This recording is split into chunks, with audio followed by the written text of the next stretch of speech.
कहानी है रामपुर गांव की, जहां के मर्द महिलाओं को हमेशा नीचा दिखाने की कोशिश में रहते। अरे अभी तक खाना नहीं आया, क्या मुझे एक और शादी करने की जरूरत है? नहीं जी नहीं, ऐसा मत करना, वरना मैं कहाँ जाऊंगी। खाना लेकर मैं अभी आई जी। गांव की पंचायत में भी फैसले हमेशा औरतों के खिलाफ ही रहते। मैं जो फैसला सुनाता हूँ वो भगवान की आज्ञा होती है। इस लड़के ने अपने मन से शादी करके अच्छा नहीं किया। लड़के को घर भेज दो और इसकी शादी इसकी जाति की किसी लड़के से करवा दो, लेकिन ये लड़की, इसे तो गांव के बाहर निकाल दो।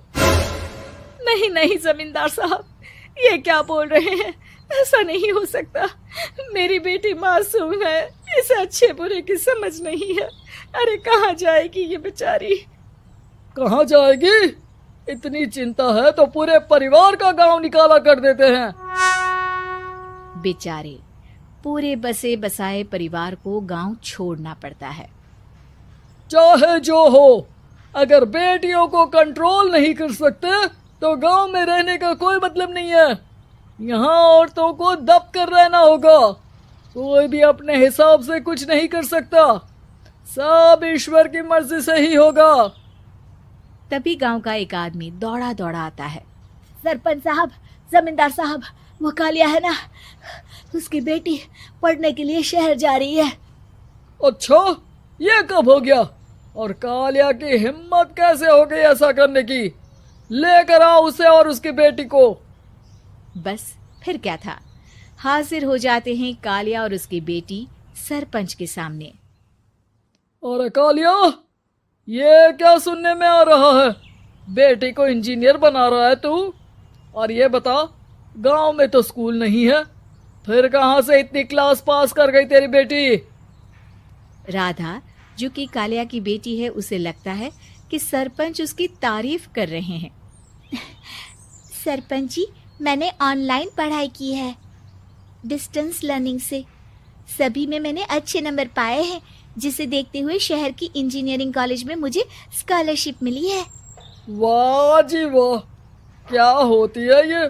पहले तो ये बताओ, फिर आगे की बात करते हैं। पूरा गांव राधा की बात सुन रहा था और राधा बोलती जा रही थी। तो ऐसे मैं फ्री में एक अच्छी शिक्षा लेकर गांव में जो कुछ परेशानियां हैं, जैसे बिजली, पानी और इंटरनेट जैसी समस्याओं के लिए काम करूंगी।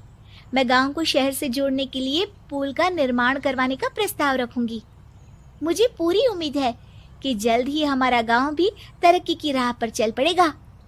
राधा की बात सुनकर सारे गांव वाले ताली बजाने लगते हैं। सरपंच को समझ नहीं आता कि वो क्या करे। चुप रह नादान लड़की, गांव के खिलाफ जाने के लिए तुझे गांव से बेदखल कर दिया जाएगा, वो भी पूरे परिवार के साथ। और हाँ, अगर ठीक से गांव में रहना चाहती है तो ये पढ़ाई लिखाई छोड़ दे। हम तेरे लिए गांव का कोई होनहार लड़का देखेंगे। तभी गांव का एक आदमी बोल पड़ता है। अरे नहीं नहीं सरपंच जी, राधा बिटिया जो बता रही है, अगर वैसा हो जाए तो हम लोगों को पैसा कमाने के लिए बाहर नहीं जाना पड़ेगा। हाँ जी, और ना ही कोसों दूर पानी के लिए भटकना पड़ेगा।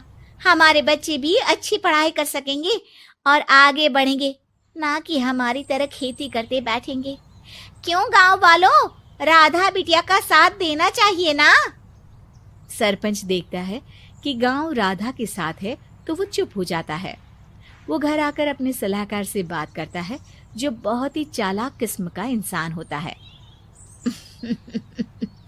अरे सरपंच साहब, आपको बहुत ही होशियारी से काम लेना पड़ेगा। एक बार गांव तरक्की कर गया, यहाँ के बालक पढ़ लिए तो कोई ना पूछेगा आपको। और फिर ये जो बेटा और बेटी है ना आपके, इनको भी आम लोगों की तरह ही जीवन जीना होगा। हाँ, लेकिन करे तो क्या करे? वो ना आप मुझ पर छोड़ दीजिए, बस मैं जैसा बोलूं करते जाइए। अगले रोज सुबह जब गांव वाले सोकर उठते हैं तो राधा के घर के बाहर और साथ ही वो लोग जिन्होंने राधा का सपोर्ट किया था, उनके घर के आगे लाल रंग से कल आऊंगी लिखा होता है। कल आऊंगी, यह क्या होता है? अरे यह तो खून से लिखा है, लगता है कोई भूत प्रेत या चुड़ैल का साया है। चलो सरपंच जी के पास चलते हैं। सभी सरपंच के पास जाकर उसे सारी बात बताते हैं। अरे ये तो बड़ी मुश्किल की बात है। चलो मैं एक बाबा को जानता हूँ, उन्हें बुला लेता हूँ। सरपंच बाबा को लेकर गांव के घर के बाहर जाता है। ओहो, तो ये वो चुड़ैल है जो उन लोगों को निशाना बनाते हैं जो गांव को बदलने का सपना देखते हैं। वो गांव को ऐसे ही संपन्न देखना चाहती है। वो नहीं चाहती कि कोई बाहरी यहाँ का कायाकल्प करे। क्या तुम लोगों में से किसी ने गांव को बदलने की सोच रखी है? तभी राधा की माँ रोते रोते आती है। मेरी राधा घर से गायब हो गई है। अरे कोई तो बचाओ, मेरी बच्ची कहाँ गई?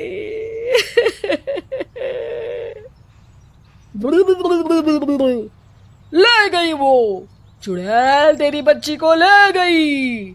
अब वो उसे श्रापित करके छोड़ेगी, उस पर चुड़ैल का साया हो जाएगा।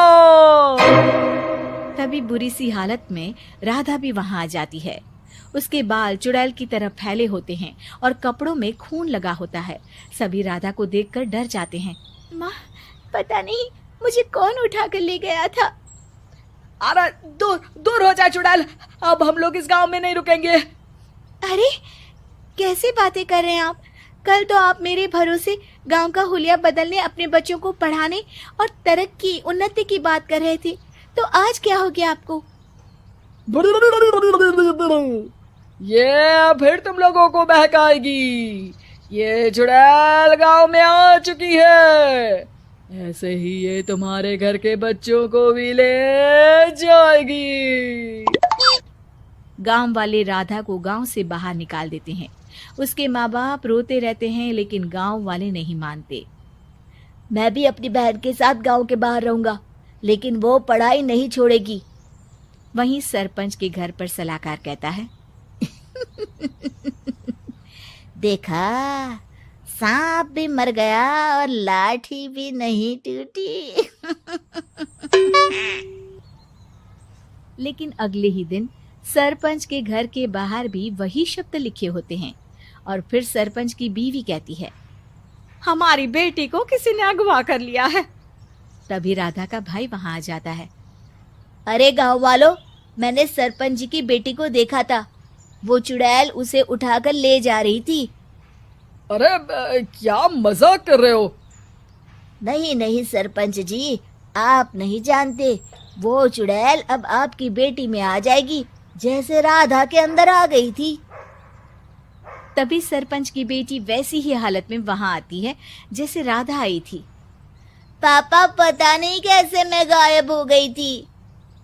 चुड़ैल, इसके अंदर भी चुड़ैल का साया है, मारो इसे। अरे नहीं नहीं, इसे भी राधा के पास गांव के बाहर ही भेज दो। अरे चुप रहो, मेरी बेटी कहीं नहीं जाएगी और चुड़ैल वुड़ैल कुछ नहीं होता है। अरे कैसे बात कर रहे हो सरपंच जी? आप तो बोल रहे थे कि आपका फैसला भगवान का ज्ञान होता है, तो अपने पर बात आई तो अब आप ऐसे बोल रहे हैं। अरे ना ना ना, आपको अपनी बेटी को त्यागना ही होगा। अरे बुलाओ बाबा को।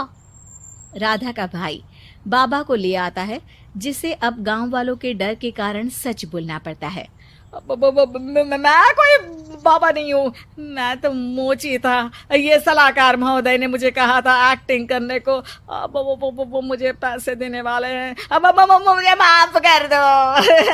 गलती हो गई, मुझे माफ कर दो। तभी वहां राधा आ जाती है।